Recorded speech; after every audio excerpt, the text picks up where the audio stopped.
Assalamualaikum warahmatullahi wabarakatuh. Saya Kastriani, calon juru penggerak Angkatan 9 dari SMA Negeri 11 Wajo, Kabupaten Wajo.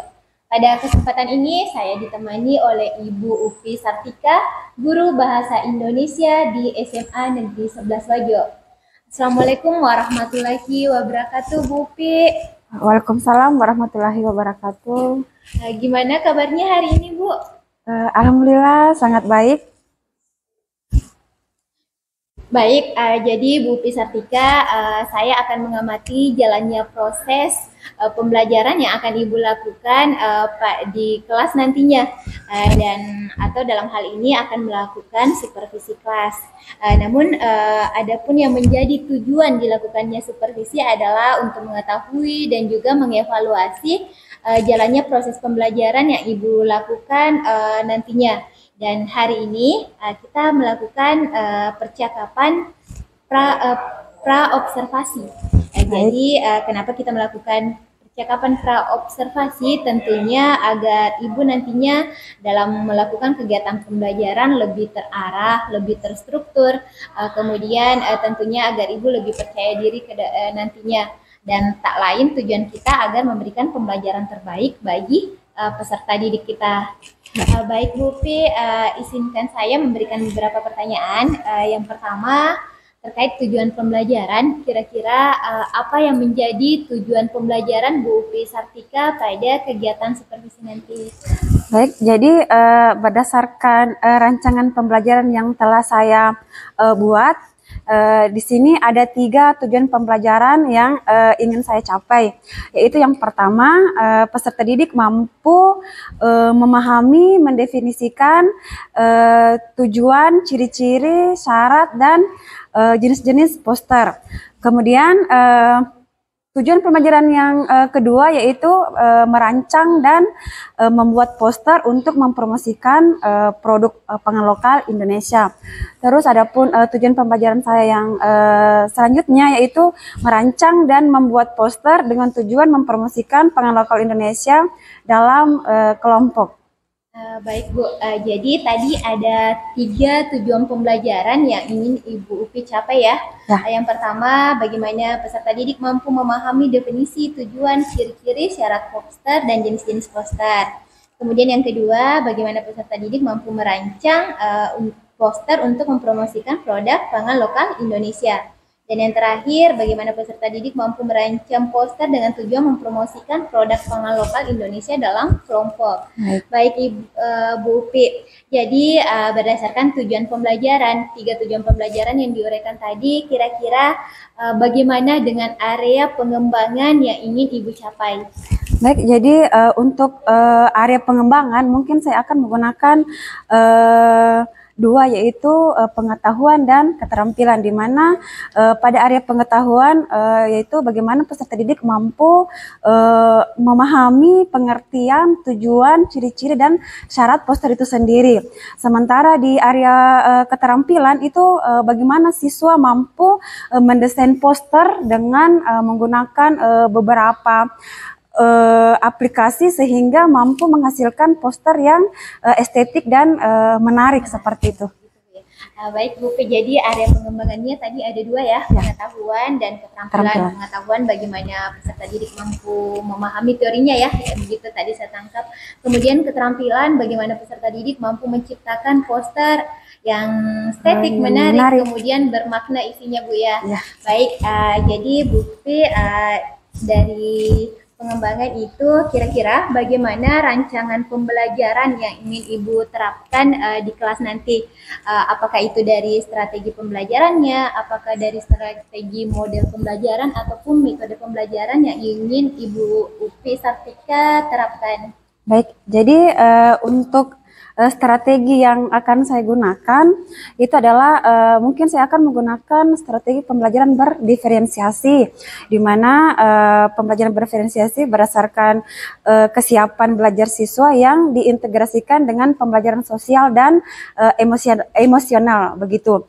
Kemudian saya akan melakukan pembagian kelompok sesuai dengan kemampuan dan keterampilan serta keaktifan siswa itu sendiri. Saya juga akan menggunakan model PBL atau problem based learning untuk metodenya. Seperti itu. Selain itu saya juga akan menggunakan metode diskusi kelompok, tanya jawab dan penugasan. Seperti itu. Jadi rancangan pembelajaran yang ingin Ibu capai pertama tadi strategi pembelajaran berdiferensiasi Bu ya. Betul Bu, jadi betul. Pembelajaran berdiferensiasi itu keren dan saat ini sangat diwajibkan untuk menggunakannya bagaimana kita memahami beragamnya peserta didik. Selanjutnya diintegrasikan dengan KSE Bu ya, pembelajaran sosial dan emosional. Kemudian Ibu P. Sartika juga dengan rancangan menggunakan metode diskusi kelompok, penugasan, kemudian PBL ya Bu ya, problem basic learning. Baik Bu P. Sartika, kira-kira kalau dari sisi media pembelajaran yang akan Ibu gunakan nanti di dalam kelas bagaimana Bu ya? Jadi untuk media pembelajaran yang mungkin akan saya gunakan itu saya akan menggunakan beberapa contoh poster sebagai metode awal bagaimana supaya siswa dapat mengenal apa itu poster itu sendiri. Terus kemudian saya akan menggunakan LKPD atau lembar kerja peserta didik. Kemudian saya akan menggunakan PowerPoint dan tentunya saya akan menggunakan laptop seperti itu. Baik Bu, jadi itu medianya ya, dari menyediakan beberapa ragam jenis poster, kemudian mengenal jenis-jenis posternya tentunya Bu ya. Kemudian LKPD ya, sebagai lembar kerja siswa, PowerPoint, dan tentu laptop. Baik Bu, jadi saya rasa Ibu P. Sartika sudah sangat siap nih. Kira-kira kegiatan pembelajaran atau supervisi yang akan kita lakukan nanti dapat dilaksanakan kapan, hari apa, di kelas berapa, kemudian jam berapa? Kebetulan saya ada jam di jam 11.1, kelas 11.1 jam pertama itu pukul 07.30 sampai 09.00 itu pada hari Jumat tanggal 8 Maret. Hari Jumat Bu ya? Hari Jumat tanggal 8 Maret jam pertama di kelas 11.1 pukul 7.30 sampai 9.00. Betul. Baik Bu Upi, jadi insya Allah nanti pada hari Jumat saya akan datang ke kelasnya Bu Upi Sartika dan saya akan melakukan supervisi kelas, tentunya melihat dan mencatat hal-hal apa yang terjadi di kelasnya Ibu. Nanti setelah kegiatan observasi atau pembelajaran dalam kelas, kita akan adakan percakapan terakhir lagi Bu ya. Jadi setelah hari ini kita mengadakan observasi di kelas, berikutnya kita akan mengadakan percakapan kembali, yaitu percakapan pasca observasi. Baik. Nanti juga insya Allah didampingi oleh pengajar praktik.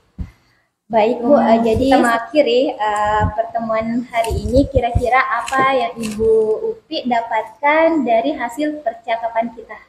Jadi dari hasil percakapan kita pada hari ini itu saya mungkin mendapat gambaran kegiatan pembelajaran apa yang akan saya lakukan nantinya, terus media apa juga yang akan saya gunakan pada proses pembelajaran, serta strategi pembelajaran apa yang akan saya terapkan ke peserta didik pada saat proses pembelajaran nanti.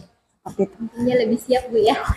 Baik Bu P. Sartika, terima kasih banyak Bu atas waktunya sudah bersedia bercakap di percakapan pra-observasi dan sampai bertemu di kegiatan observasi kelas pada hari Jumat dan selanjutnya pada percakapan pasca observasi. Baik Bu, sekian. Assalamualaikum warahmatullahi wabarakatuh. Waalaikumsalam warahmatullahi wabarakatuh.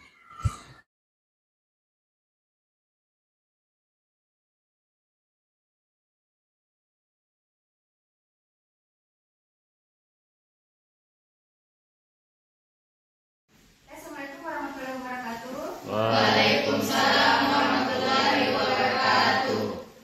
Selamat pagi ya. Bagaimana kabarnya hari ini? Alhamdulillah. Alhamdulillah. Jadi sebelum kita memulai pembelajaran pada hari ini, silakan ketua kelasnya untuk memimpin doa sebelum belajar. Seluruhnya duduk siap, gerak. Sebelum kita belajar, mari kita membaca doa. Doa dimulai.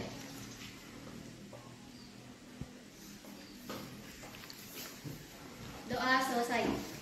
Kepada Ibu Guru beri salam. Assalamualaikum warahmatullahi wabarakatuh. Jadi anak-anak hari ini bagaimana siap untuk belajar? Siap. Jadi sebelum kita masuk di pembelajaran, Ibu akan absen dulu ya. Jadi silahkan didengar namanya. Andi Afifah, Hadirku. Andi Aulia, Hadirku. Andi Nurul Afifah, Hadirku. Asti, Hadirku. Aulia, Hadirku. Esti Efilsa, Hadirku. Rosia, Hadirku. Febriana, Hadirku. Ika Adriani, Hadirku. Malika, Hadirku. Muhammad Fahrul, Hadirku. Nur Askia, Hadirku. Rahmawati, Hadirku. Reskianti, Hadirku.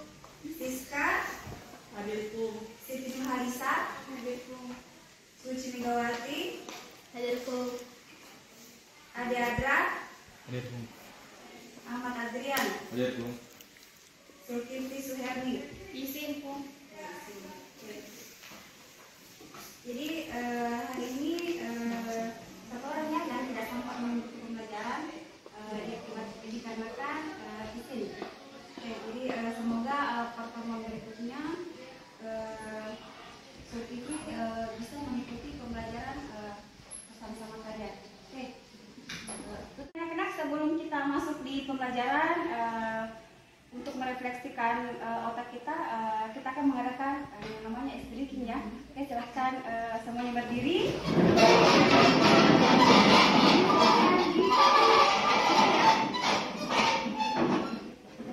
Sudah siap?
Pertemuan sebelumnya membahas tentang definisi mengenai fakta dan opini.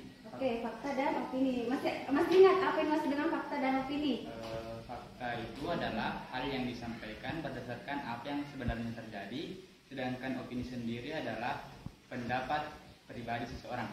Oke, jadi itu ya materi kita minggu lalu, yaitu tentang fakta dan opini. Jadi hari ini materi kita masih berkaitan tentang materi kita minggu lalu. Jadi hari ini kita akan mempelajari tentang jadi sebelum saya berikan materi, saya ingin menampilkan sedikit kira-kira semacam gambar. Silakan Anda amati gambar.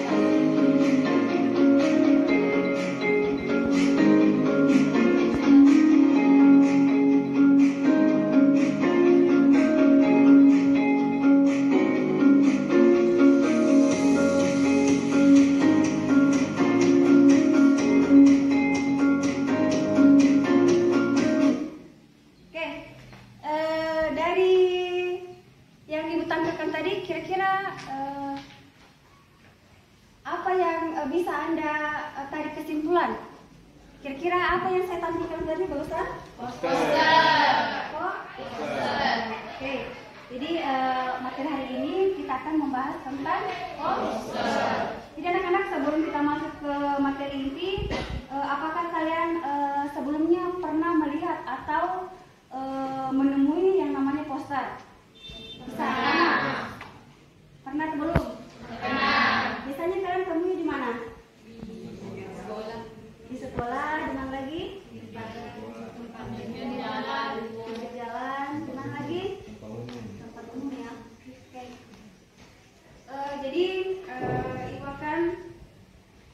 menyampaikan materi hari ini tentang poster.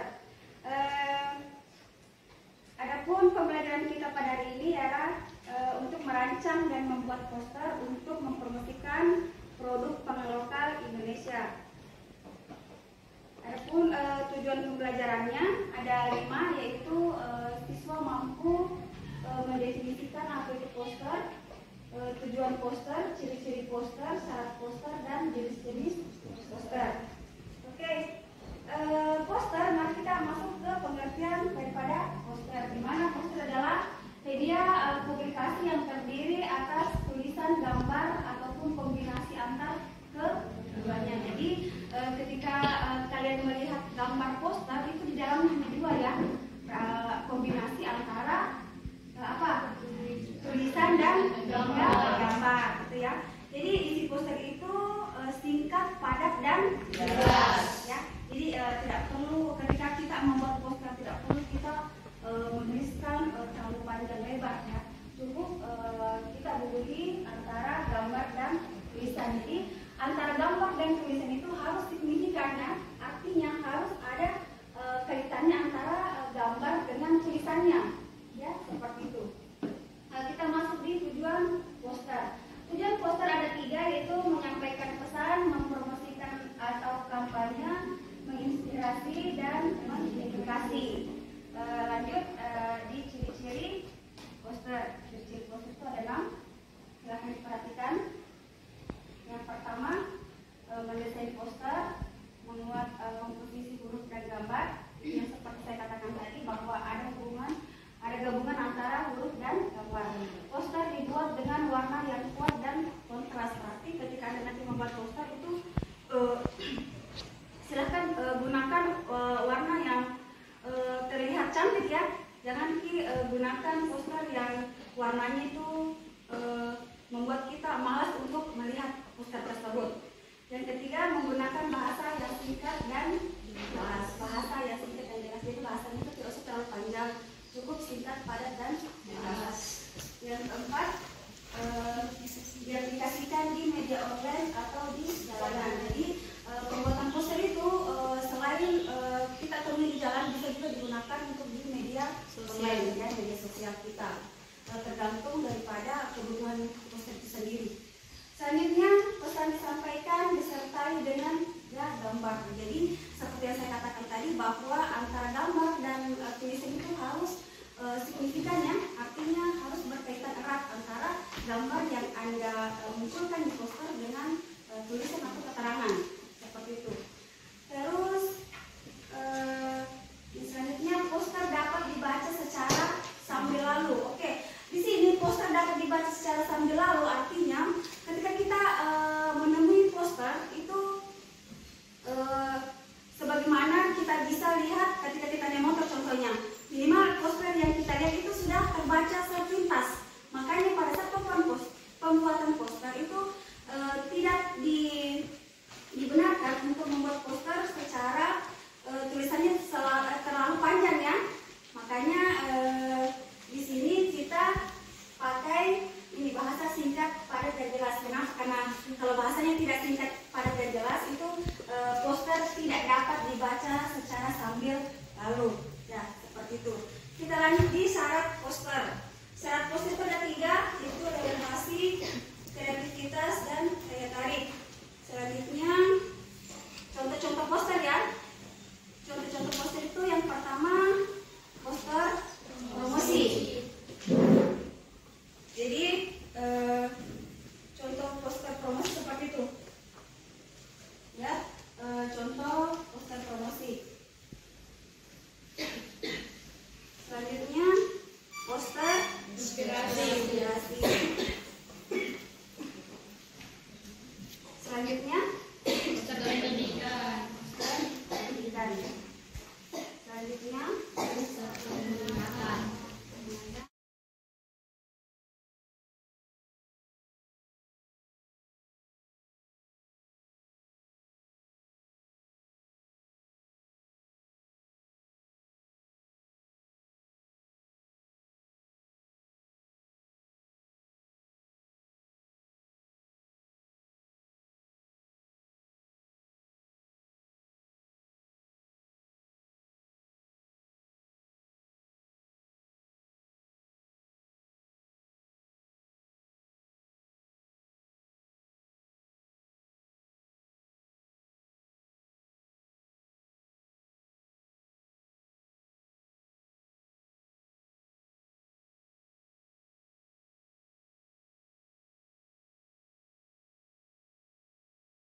tadi tugas yang kalian kerjakan. Jadi di antara tugas yang saya berikan, jadi ada 3 macam ya. Ada yang membuat poster dengan menggunakan laptop, ada yang membuat poster dengan menggunakan handphone, dengan menggunakan aplikasi Canva, dan ada yang membuat poster dengan menggunakan kartun manila ya, dengan pewarna. Jadi itu. Jadi di antara ketiga poster yang kalian buat itu saya memberikan nilai A+ kepada kelompok yang menggunakan yang membuat poster dengan menggunakan aplikasi Canva ya. Oke, A+ dulu. Untuk kelompok 2 yang sudah berhasil membuat poster dengan menggunakan aplikasi Canva sehingga menghasilkan poster yang menarik dan estetik ya, seperti itu. Jadi anak-anak, saya kira sekian tugas kalian. Jadi sebelum Ibu tutup pembelajaran hari ini, siapa akan untuk membuat kesimpulan daripada materi kita pada hari ini? Baik, kesimpulan pada materi kali ini yaitu yang pertama, kesimpulan memiliki pesan yang jelas dan mudah dipahami. Yang kedua, desain poster yang menarik dapat memberikan dampak yang kuat pada peserta. Dan yang ketiga, gambar yang sesuai dengan pesan poster dapat meningkatkan efektivitas komunitas visual. Sekian dan terima kasih. Oke, terima kasih kepada Nia yang sudah berbaik hati untuk membuat kesimpulannya pada materi poster kita. Oke, jadi anak-anak, saya kira sekian materi kita dan sekian pertemuan kita pada hari ini. Bidang kurangnya mohon dimaafkan. Jadi sebelum kita akhiri pembelajaran hari ini, silahkan kembali satu orang atau ketua kelas untuk membaca doa sebelum pembelajaran kita berakhir. Silahkan. Siap, bro. Sudah kita belajar, mari kita berdoa. Berdoa juga.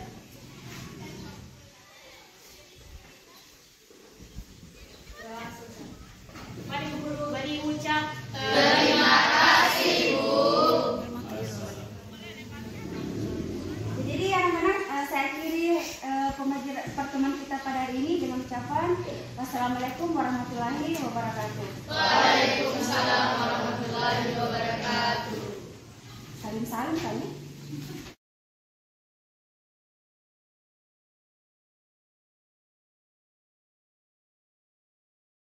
Bismillahirrahmanirrahim. Assalamualaikum warahmatullahi wabarakatuh. Berjumpa lagi dengan saya, Tasriani, calon guru penggerak angkatan 9 Kabupaten Wajo dari SMA Negeri 11 Wajo. Pada kesempatan ini saya akan melakukan proses pasca observasi dan didampingi oleh Bapak Kamarudin SPD MPD sebagai pendamping praktik pada pendidikan guru penggerak calon guru penggerak angkatan 9, dan tentunya masih bersama Bu Fisatika, guru bahasa Indonesia di SMA Negeri 11 Wajo, dan pada hari ini tentunya sebagai guru yang telah melaksanakan observasi kelas. Baik, assalamualaikum warahmatullahi wabarakatuh. Assalamualaikum Bu Pi. Sebelumnya Bu, gimana kabarnya hari ini? Bu Fisatika? Alhamdulillah. Alhamdulillah.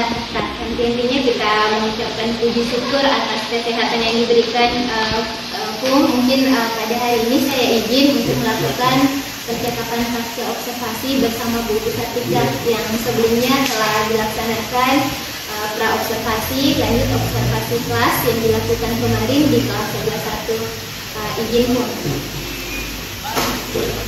Baik Bu Pi, kita ketemu lagi di mungkin proses pasca observasi setelah observasi di kelas kemarin. Nah, Bu Fisatika, pada kesempatan ini kita akan melakukan percakapan tentunya dengan tujuan untuk mengevaluasi sejauh mana proses observasi proses pembelajaran yang Ibu Fisatika telah lakukan di kelas. Baik Bu, jadi mungkin ada beberapa pertanyaan. Yang pertama adalah bagaimana perasaan Bu Upi terkait dengan jalannya kegiatan observasi kelas yang sudah berlangsung kemarin Bu ya di kelas 11-1. Jadi mungkin karena belum terbiasa, awalnya saya merasa tegang, tetapi lama-kelamaan akhirnya terbiasa dan semua berjalan dengan baik dan lancar sesuai dengan apa yang diharapkan. Baik Bu, jadi alhamdulillah ya observasi Ibu di kelas sesuai dengan yang kita perbincangkan pada pra-observasi. Dalam artian berlangsung secara lancar dan sesuai harapan, meskipun ada sedikit tegang gitu Bu ya.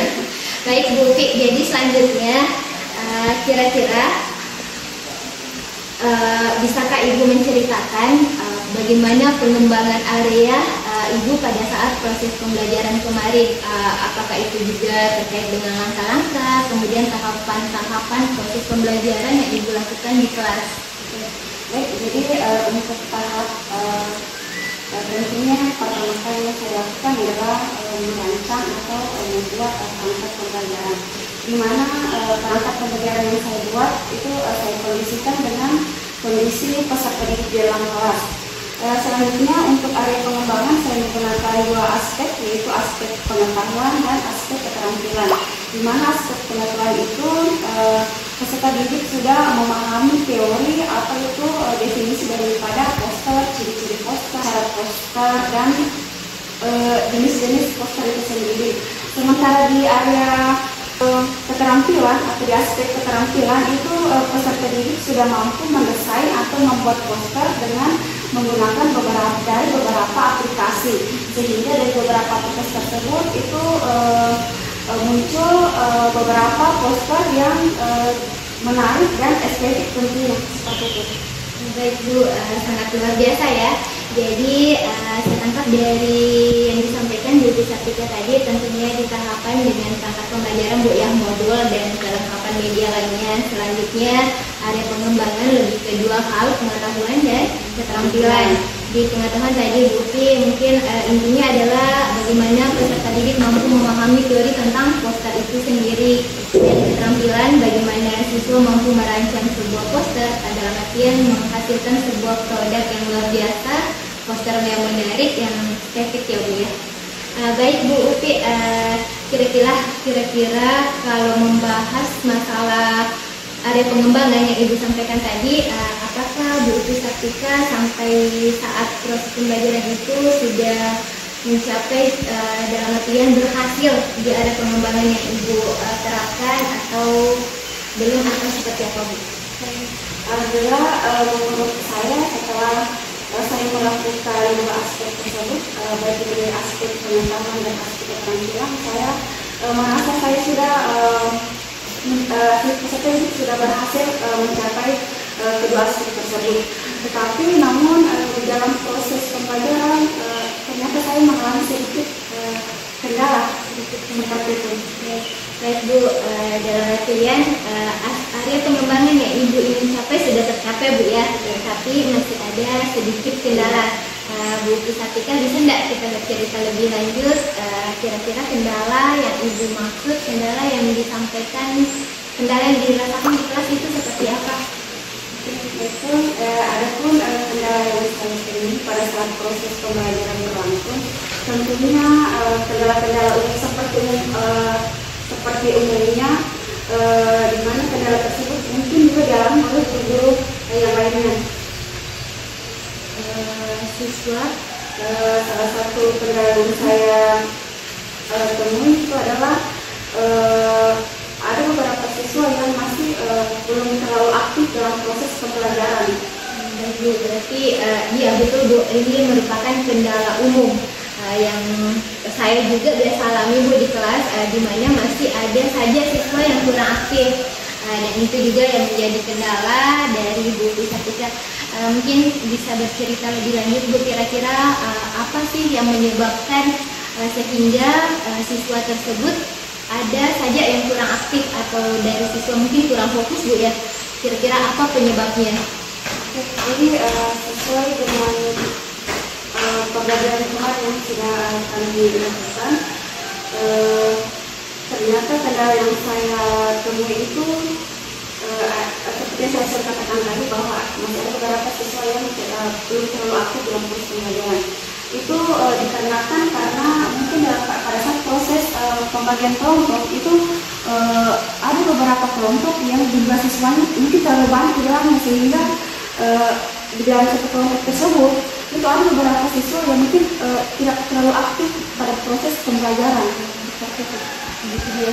Mungkin ya karena kondisi sekolah kita juga ada sampai 35, apalagi kelas 11 kemarin saya pantau 35 siswa satu kelas Bu ya.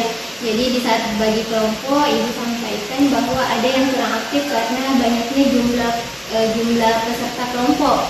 Jadi mungkin ada siswa yang mengandalkan teman di kelompoknya Bu ya. Baik Bu Upi, itu adalah kendala yang Ibu Upi hadapi pada proses observasi kemarin, dan mungkin kita Bu Upi memiliki rencana ke depannya, kira-kira untuk memberikan pembelajaran yang lebih baik, kira-kira untuk proses pembelajaran di kelas yang lebih maksimal lagi, ada tidak rencana yang ingin Ibu Upi terapkan nanti, bagaimana mengatasi hal ini? Baik, jadi setelah proses pembelajaran kemarin, dengan melihat kendala yang saya alami, saya